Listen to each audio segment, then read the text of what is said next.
กราบทักทายสบายดีเด้อสบายดีพ่อแม่พี่น้องหมดสุขุสุขคนยินดีต้อนรับซองอาตูนสแนลคือเก่าบ่ว่าอยู่ในลาวในไทยหรือต่างประเทศและผู้ใหญ่ใจบุญ FC ทุกท่านพี่น้องเนาะมื้อนี้บ่าวตูนก็มาบ้านน้องเดิมมาหาน้องซิมมาเยี่ยมมายามพี่น้องเนาะก็มาแจ้งเรื่องเฮือนน้องซิมแล้วก็ FC ก็หลายๆคนก็เห็นถามมาว่าเพื่อนน้องซิมฮอดใสแล้วเป็นจังไดแน่บ่าวตูนก็บ่ได้ชี้แจงแต่ว่ามีคลิปนึงอยู่บ่าวตูนได้เว้ากับไอ้สร้างแดงแต่ว่ามันบ่ได้เป็นทางการว่าซั่นซะพี่น้องเนาะก็มื้อนี้ก็สิไปหาน้องซิมแล้วก็สิเว้าเรื่องบ้านหั่นเลยเรื่องบ้านน้องซิมนั่นเลยพี่น้องเนาะก็สิไปแจ้งน้องซิมว่าเป็นย้อนหยังมันจึงบ่มีความคืบหน้ามาย้อนหยังแน่เนาะก็จะไปหาน้องซิมไปพี่น้องเนาะมากับปัน บ่าวอนงพี่น้องเนาะวันนี้บ่าวอนงกำลังถ่ายทำน้องเดิมอยู่พี่น้องเอ้ยนี่บ่าวตูนก็บ่มีหยังสิมาหาน้องซิมพี่น้องเนาะ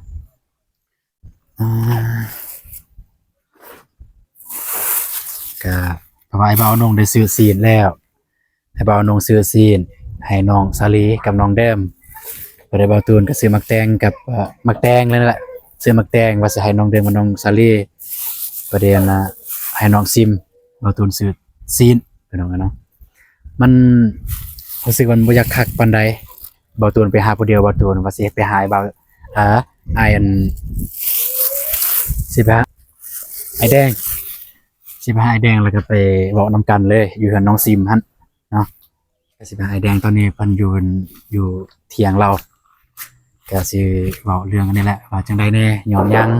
มันลาสาย้อนหยังพี่น้องเนาะก็สิไปหาทางไอแดงแล้วสิไปรบกวนตอนนี้เพิ่นกำลังย่อไม้อยู่พี่น้องเอ้ยไปกำลังย่อไม้อยู่พี่น้องพี่น้องเอ้ย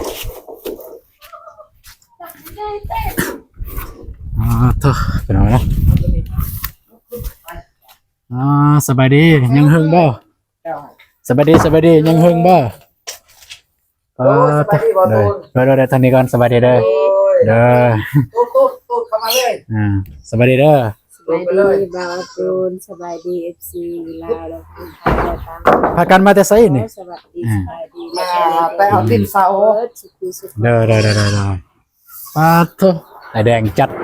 หนักจัดเต็มไปเอาตีนเสาแล้วก็เหนื่อยแล้วบ่โยอันขึ้นใหม่เนี่ยอะไรนี่นะไม่อยู่บ่มันก็ยังอยู่สิไปเอาไม้แป้นอีกอันนี้แล้วบ่สิขึ้นนี่แล้วบ่ทั้งเบิดนี่แล้วบ่ทั้งหมดนี่บ่บ่ที่สิเอาขึ้นนะโอ้ยัง3เซนยัง2กันสั้นนี่น้องรบกวนหน่อยนึงสิรบกวนอ้ายไปหาน้องซิมนำกันไปแจ้งเรื่องราวของเพิ่นก็ไปแจ้งนำกันย่านบ่ตูนไปแจ้งผู้เดียวสิว่าบ่มั่นใจไปกันสั้นจักหน่อยบ่ตูนจะมาซอยย่อนี่ไปโอเคทุกคนนะครับไปเจออยู่เฮือนน้องซิมเลยถ้าก่อนเด้อแม่เจียวเด้อถ้าก่อนถ้าอยู่นี่ก่อนเดี๋ยวจักหน่อยมาก่อนก็ได้2คนกันขึ้นได้ก็ขึ้นเลยก็สิได้อยู่กล้ามเป็นมัดอันก็สิได้อยู่มันนักเนาะในช่วงนั้นก็มาเบิ่งตัวใดแน่ไอ้แดงก็เฮาเบิ่งในช่วงนั้นนะเบิ่งช่วงนั้นบ่แม่นแต่ว่าไม่ค้างไม่เศร้านี่แหละเนาะแต่ไม่ค้างก็ไม่เศร้านะช่วงนั้นเนาะมันบ่ได้เด้คือจังซี่ก็ไม่ค้างเฮายิกมาแล้วก็พุแล้วนี่แม่นเป็นนั่นตอนแรกเนี่ยว่ามันแต่เศร้าเนาะกับสังกะสี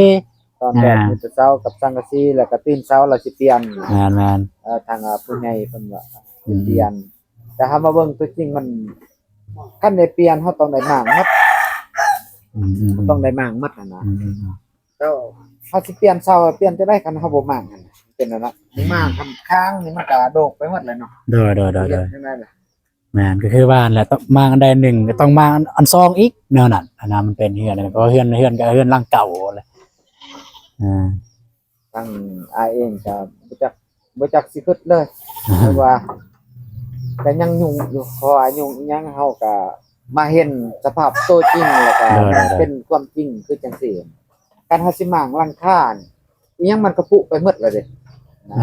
นี่เป็นจังซี่ เรา แห ก็ ละ ต้องได้เปลี่ยนอะไรมันบ่ได้อะว่ามันบ่ได้แท้ๆแต่ก็คืออายแจ้งกับน้องไปว่าใหม่ตกขนาดเดี๋ยวนี้ยังมันก็แพงไปหมดทุกอย่าง อืม พอความเห็นใจมันผู้ใหญ่คนละกันให้ผู้ใหญ่เพิ่นคิดว่าโอ้ยเดี๋ยวนี้มันก็เป็นจังซั่นนะเพราะว่าตามตลาดมันก็เฮาซื้อใหม่มันก็ซ้ำนั้นน่ะ อืม อ้ายก็บางทีก็สิลดลง เห็นอยู่เห็นอยู่ น้องนึกว่าตลาดนะเป็นอันนั้นเพราะว่าอยากซอย เด้อเห็นแล้วก็อยากซอย แหละ แหละ โอเค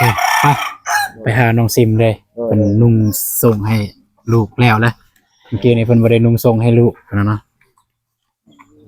โอ้โธ่ตื่นแต่นอนบ่จักอ้ายคนหล่อนี่ก็ได้ โอ้ อืม บัดนี้ลูกย่างไปย่างมาสิบ่ตกบ่โตดลงบ่ พี่น้องเอ้ยเอาอยากมืดบ่ หมดจักหน่อย จะหันละไอแดงจะหันก็ได้ ดู อืม จักหน่ มื อ ด ย จักหน่อยหนึงได้อยู่นี่มันจึง ตก ป่าอยู่นี่แหละมันจะได้ยินเสียงนำกันออนไลน์ก่อนอ้าวสบายดีนะ สบายดีเด้ เด้ อ อเบาแง่งได้บ่ได้ยินเอาตักทายกองเบิ่ง สบายดีค่ะ สบายดีเด้อ ใหญ่ บางตู เพิ่ น นแหละ เด้อ ใจใจดี เออเอาลอง โดย ส ส บา บาย ย ดี ดี เด้อ เด้อไอ้ตูนสบายดีเอฟซีทุกคนสบายดีแม่ปัญญาใจบุญทุกท่านสบายดี เลย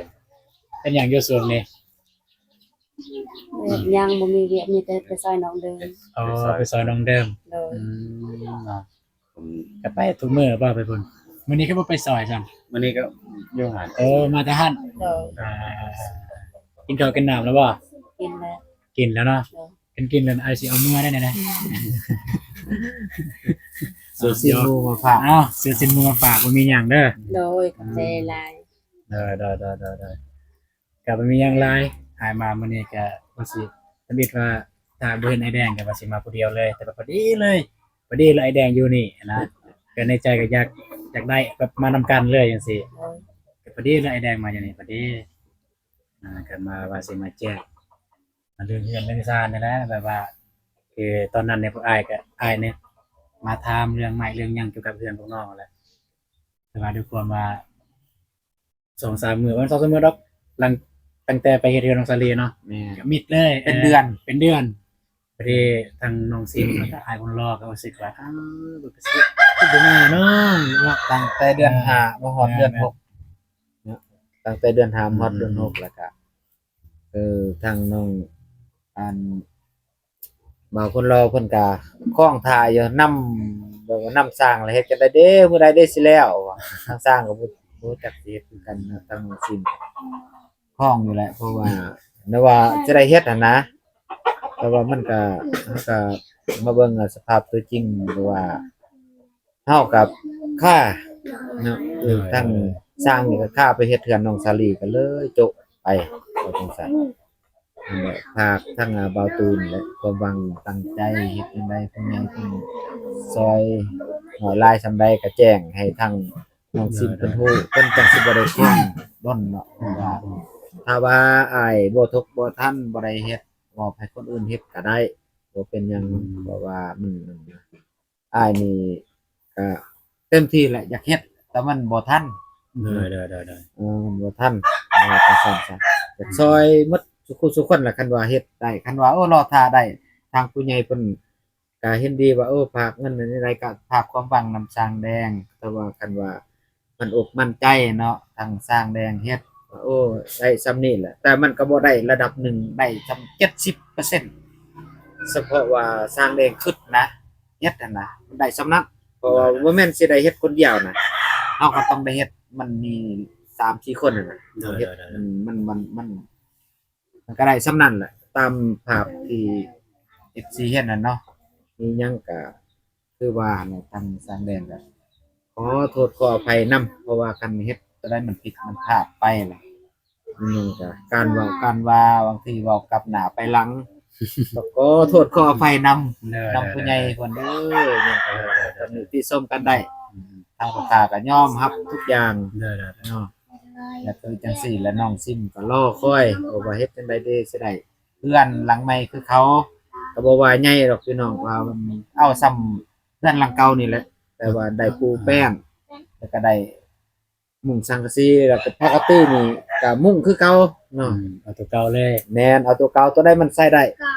แต่ทางสร้างก็ไล่แล้ว มันก็สิตกอยู่ประมาณ10ปลายล้านนี่แหละเนาะเพราะว่าเขาซื้อใหม่ซื้อสังกะสีซื้ออันนั้นอันนี้อันนะกับเอาตูนก็สิเข้าใจเพราะว่าเขาก็มาไล่นํกันแต่ว่ากำลังเบิ่งตัวจริงก็ตกประมาณนั้น อืม ตัดออก เด้อจังไดตามความรู้สึก ว่า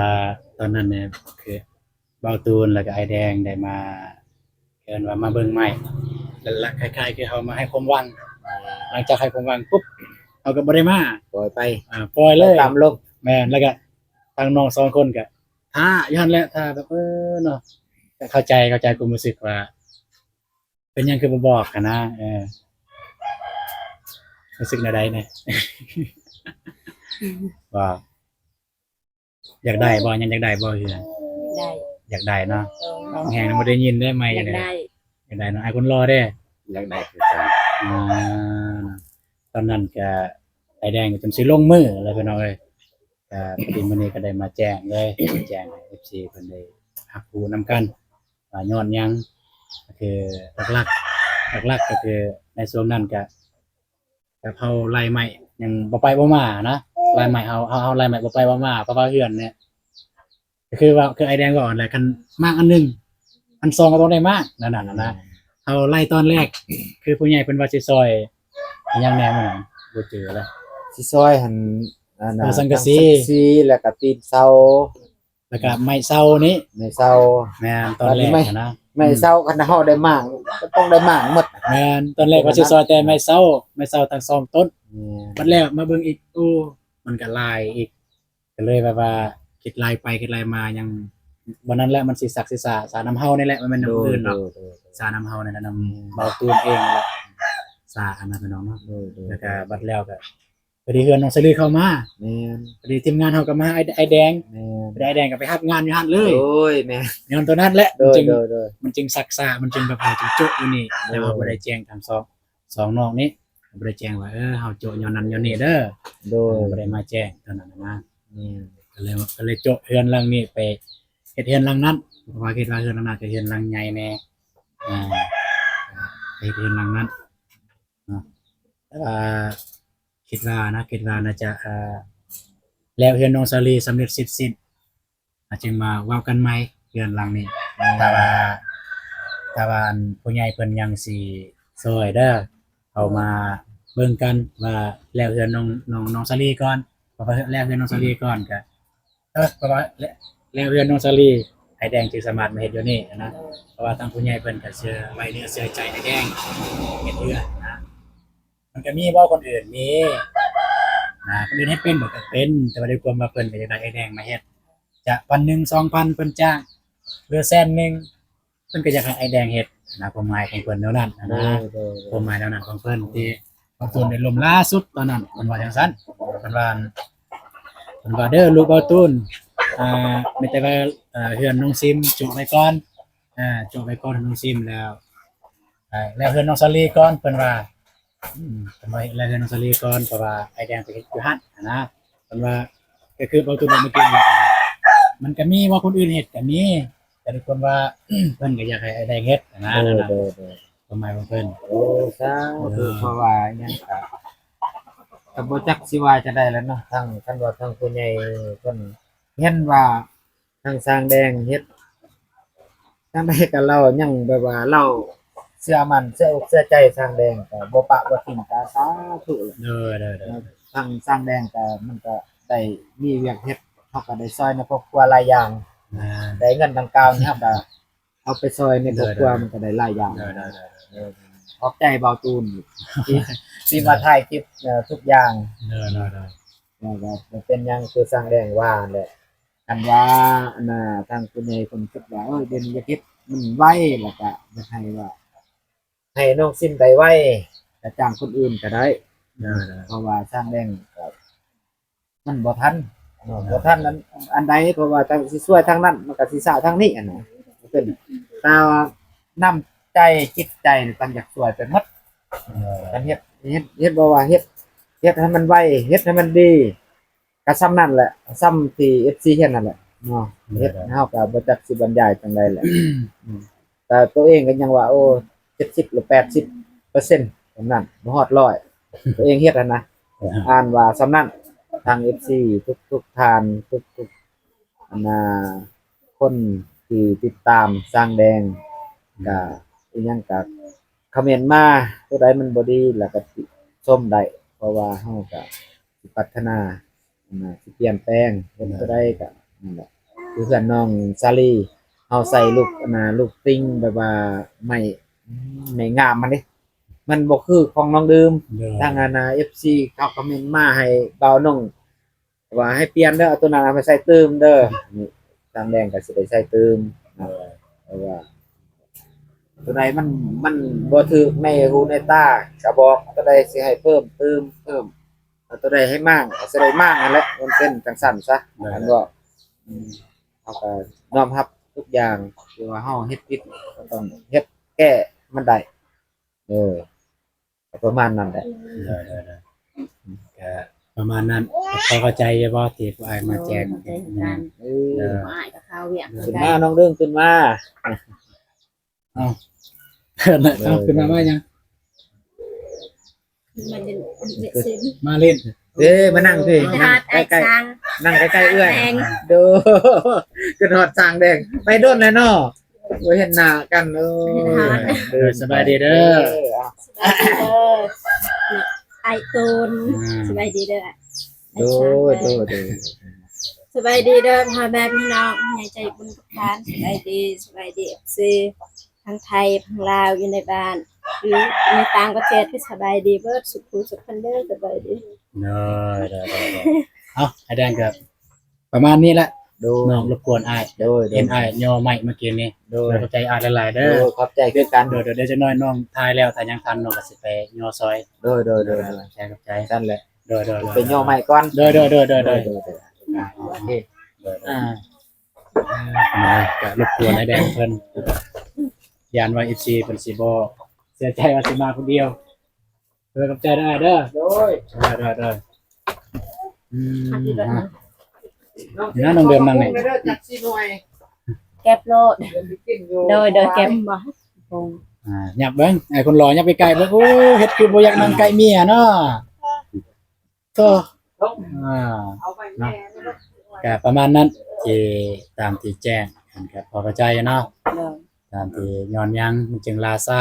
ย้อนยังมันจึงแบบว่าเอาโจ๊ะมันย้อนแบบนั้นมันว่าตอนแรกนะเอามาลายใหม่บ่ถือกันนะก็เลยแบบมันสิซักสิซ่าเป็นไงเพิ่นก็เบิ่งว่าแบบมันบ่ถือกันนะตัวนี้ก็บ่ตูนผิดเองลายใหม่บ่ถือกับไอ้แดงพอดีเหมาะเจาะในช่วงนั้นพอดีเพื่อนน้องสลีมาเลยไอ้แดงก็ไปพุ่นเลยนะก็ได้ไปพุ่นเลย แต่ว่าบ่ตูนลมล่าสุดก็เพิ่นว่าให้แล้วเฮือนน้องสาลีก่อนแล้วจึงมาลมกันใหม่เพิ่นว่าตอนนี้มันบ่ตูนก็อยากมาแจ้งทางน้อง2คนถ้าสมมุติในฮอดมื้อนั้นแล้วสมมุติว่าเฮือนน้องสาลีน่ะสำเร็จเสร็จสิ้นเบิดทุกอย่างแล้วก็แล้วแต่เพิ่นก็บ่ต้องคาดหวังกันก็แล้วแต่ผู้ใหญ่รู้ว่าผู้ใหญ่เพิ่นยังสิซอยหรือบ่อันนี้ก็แล้วแต่ผู้ใหญ่แต่เฮาก็สามารถไปตำหนิติชมเพิ่นเพราะว่าเฮาก็นั่นแหละเฮาผิดเองเฮาศึกษานะตอนนั้นนะอะไรประเทศนะคือบ่ตูนแจ้งคั่นเด้อแต่ว่าถ้าเบิ่งบัดแล้วเพิ่นน้องสลีก่อนมันก็สิมาใหม่บัดนั้นจะมีหรือบ่มีก็สิได้มาใหม่เด้อยินบ่ โดย เอาสิได้กลับไปได้บัดนี้เด้อ โดยขอบใจหลายๆเด้อ อันนี้ก็ของผู้ใหญ่กันเพิ่นซื้อเพิ่นโอนเงินมาให้บ่ตูนเพิ่นบ่ให้แบบกันได้ไปหาไปเยี่ยมไปยามบ่ได้ก็ซื้อไปตอนเพิ่นแหน่บ่อยากให้ไปแต่โตนะ พี่ต้นเพิ่นว่าเอ้าฝากบอกกับใจเพิ่นแน่ทางผู้ใหญ่เพิ่นไว้เอ้ยน้ำเนาะ ขอมาขอบใจหลายๆเด้อทางผู้ใหญ่ใจบุญที่เมตตาสงสารน้องซิมที่ซื้อให้สิทธิ์หมู่ให้น้องซิมขอให้แม่สุขภาพแข็งแรงความเจ็บอย่าสุดใดความไข้อย่าสุเมหายเย็นเป็นสุขสุขกายสุขใจ ไปทางใดก็ขอให้หอดจอดถึงให้เป็นฮักเป็นหอมขอให้หังนี่เมขอให้ร่ำให้รวยสุขภาพแข็งแรงปรารถนาสิ่งใดก็ขอให้ได้สิ่งนั้นเด้อแม่เด้อสาธุ เด้อฮะไอ้คนรอเว้าเบิ่งรอเบิ่ง ปกติผมไม่อวยพร เอ้าอวยพรเบิ่งเนี่ยไอ้คนรออวยพรเพิ่นว่าไง ชื่อเขาอีก กระจัก อืม เอาขอบใจเด้อแม่เด้อ บ่แม่นแม่เด้อเนี่ยอันนี้ของพ่อเด้อสื่อเด้อ ขอบใจเด้อพ่อเด้อสิซื้อให้ ของพ่อเด้อ ให้ กระใจลายพอ ศีลหมู่แล้วเปล่า เว้าโอ้ยตายแล้วเอ้าจะได้กลับแล้วเด้อซัน โดย อ่า เดินทางปลอดภัยเด้อจ้า ด้วยไปน้องเดิมมือเฮือนครับแต่นั่นเด้อ โดย เด้ออ่าไป โดย ลงก่อนทีเราเอ้ย พออยู่นี่ก็เป็น ไอ้น้องแล้วป่ะไอ้น้องเพิ่นทายแล้วป่ะ ไปแล้ว ทายน้องป่ะ เดี๋ยวไปก็ ไปพี่น้องเอ้ยไปเบิ่งกันห้องน้ำไปเบิ่งห้องน้ำน้องเดิมพี่น้องเอ้ยเอ้าใหม่ป่ะน้องเดิมไปเบิ่งห้องน้ำแน่เป็นจังไดมาอยู่บ้านนี่เฮ็ดหยังแน่เดี๋ยวนี้ เดี๋ยวนี้บ่ ฮะ เดี๋ยวนี้บ่ แม่ บัด น มาแต่ทงไว้ แม่นนับแต่มาทองวายมาแต่ทองวายเนี่ยมีเฮ็ดหยังแน่ มีแต่ยิงเขาวน้ำปัดกวาดเดินบ้าน อ๋อบ่ได้อันเสียหญ้าสวนแล้วบ่ บ่มีสวนอยู่บ้าน มาแต่อยู่พุ่นเนาะ โดย โอเคอายไปเอามักแตงน้ำอายก่อน โดย อายได้ซื้อมักแตงไปตอนน้องอยู่เด้นี่คันนี้จับเลยธงหนึง ขอบใจหลายๆเด้อไอ้ตูน เด้ออายได้ยินว่าเบาเจ็บว่าน้องเนี่ยมักกินมักแตงอายก็เลยซื้อมักแตงมาให้ โดย เบาเจ็บในหูใจเนาะ ไปพาอายไปเบิ่งห้องน้ำน้องแน่เป็นแนวใดประมาณใดเนาะน้องเด่นเด้อ เดินไปไทยนา น้องเด่นไปไทยหน้า โดย โอ้โธ่หน้าผู้ใด หน้าเอ้ย โอ้หน้าเอื้อยผู้เมื่อกี้นี่บ่ โดย เด้อใส่นี่แล้วว่าตัวเบาเจ็บเฮ็ดให้ โดย เด้อสบายดีเด้อสร้างเด้อเด้อจักมือแล้วเฮ็ดเนี่ย 3 มื้อแล้วเนาะโอ้เนาะก็ถือว่าไวเนาะจากห้องนี่เฮ็ดห้องเดียวเลยบ่ โดย เฮ็ดห้องเดียวเลยอาบน้ำก็อยู่หั่นโดย ถ่ายหนักถ่ายเบาก็อยู่หั่น โดย พี่น้องเลยเนาะประมาณนี้พี่น้องก็ห้องน้ ไปเบิ่งไปซ่อม ำสูงทางหน้าสูงจากเม็ดบ่สร้างบ่ได้แทกบ่เนี่ยได้บ่2 เม็ด 3เนี่ย2 เม็ด 5บ่ เสา2.5 เมตร เสา2 เม็ด 5ทางหน้าเนาะ โดย ทางหลังเด้ ทางหลัง 2 เม็ดความกว้างเท่าไหร่เนี่ย2 เม็ด ทั้งยาวเลย2.5 ความยาวเนี่ย2 เม็ด 5กับอยู่นอกเนาะเขาไหลบ่ โดย เขาไหลอยู่นอกบ่2 เม็ด 5หรือว่ามันแต่อยู่ในมันแต่อยู่ใน2 เม็ด 5บ่ความยาวเนี่ย2 เม็ด 5ความกว้าง2 เม็ดปฏิรวมสูงทางหน้าเนี่ยมันตัวนี้แม่น32 เม็ด 5บ่แม่น2 เม็ด 5แม่นละตัวนี้2 เม็ด 5แม่นละ2 เม็ด 5ไปทางหลัง2 เม็ดไปหน่อยก็ประมาณจักเปอร์เซ็นต์แล้วสร้าง บ่จัก ลองตีเปอร์เซ็นต์เบิ่งนี่ บ่จัก บ่จักเปอร์เซ็นต์ 30% 30%โอ้น้องเดิมตี 30% อันนี้น้องเดิมตีเองพี่น้องเอ้ยบ้านน้องเดิม 30%แล้วบ่แม่นห้องน้ำน้องเดิม 30%อ้าอ้าอ้า อีกตอน พี่น้องเอ้ยเบาตูนย่างแล้วไปตำเส้นเถื่อนน้องเดิมการนี้มันเพิ่นสิเพิ่นเฮ็ดก็สิประมาณ3มื้อเพิ่นว่าน้องเดิมตีแล้ว 30%เฮ็ดจักคนแน่ สอง เฮ็ด2คน เออ เฮ็ด2คนแต่ว่าไว้ว่าเนาะตัวนี้เด้เอาไว้ใส่ตัวนี้ บ่จัก เรือบ่ อ่า เอ้าเรือบ่เนี่ย เหลืออยู่หัน4ที่หา สีปาก สีปอกโอ้ตัวนี้เรือพี่น้องก็บ่เป็นหยังมีแนวเฮ็ดอยู่นั่นเด้ ของเฮ็ดอ่างน้ำ เฮ็ดอ่างน้ำเฮ็ดบอนน้องเดิมเลี้ยงปลา แล้วดินมันขับ เอาเข้าบ่ได้อ่างน้ำ ได้อยู่เฮ็ดอ่างอยู่ในก็ได้นี่ย่อไปเข้าในพุ่นเฮ็ด น้อย อ่างเด้ มันเอาเข้าแบบน้อยบ่เฮาอาบ แม่นบ่ โดย ก็ปลาอยู่นอกก็ได้น้องเลี้ยงปลาก็ได้ตัวนี้ โดย ไว้เบิ่งวิเลี้ยงปลาพี่น้องเอ้ยนะ โอ้ย นะแต่ว่าอ้ายก็สิกลับแล้วเด้อ โด ได้ ยเดินทางปลอดภัยเด้อไอ้ทูน ได้ ขอบมกขอบใจที่ซื้อมักแตงมาให้น้องเดิม ขอให้ เปิดทุ่ง ไอ้ตูนสุขภาพแข็งแรงแข็งแรงอย่าเจ็บอย่าจนให้ร่ำรวยๆเฮ็ดเวียกการงานอันใดก็ขอให้ประสบผลสำเร็จให้อายุมันคนยืนเด้อไอ้ตูน ได้ เฮ็ดฝากกดติดตาม กดไลค์กดแชร์เนี่ยเด้อเบิ่งคลิปไปจบเพื่อเป็นกำลังใจให้น้องเดิม ไอ้ตูน ได้ เฮ็ดคลิปต่อๆไป ได้ สาธุ ได้บอกคิดฮอด FC แน่เพราะ FC หลายคนบอกมาหาน้อง คิดฮอด คิดฮอดคือกันบ่ โดย คิดฮอดอีหลี คิดฮอดอีหลีค่ะ ตัว ไอ้บ่ได้ตัว คิดฮอดอีหลีบ่ โดย เอาบอกจากใจแม่ ขอบคุณเด้อทาง FC โอ้ยบอกคิดฮอดมันเป็นบอกเข้าใจบอกคิดฮอด คิดฮอดเว้า คิดฮอดคิดฮอด FC ทุกคน เลย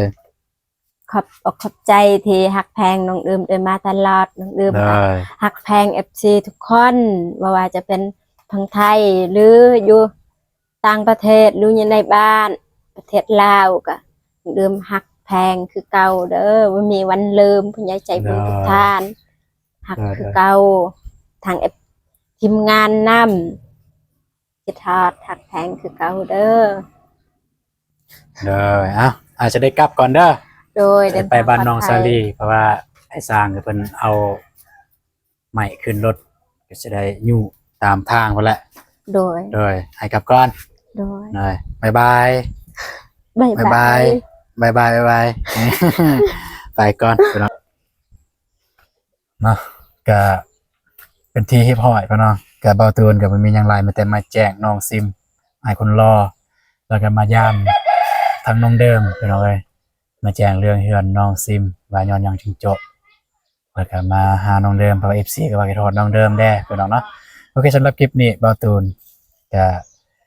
สิขอจบคลิปเพียงเท่านี้ก่อนอื่นหมดก็ต้องขอบอกกับใจทางผู้ใหญ่ใจบุญแล้วก็ FC ทุกท่านที่ทุกท่านชมคลิปของเบาตูนแต่ต้นจนจบนะพี่น้องเนาะก็ไม่ได้ว่าเจอกันในคลิปต่อไปคลิปนี้เบาตูนขอกล่าวคำว่าสบายดีเด้อพี่น้องไปแล้วบ๊ายบายพี่น้องเอ้ยนี่เดี๋ยวน้องเดิมเลย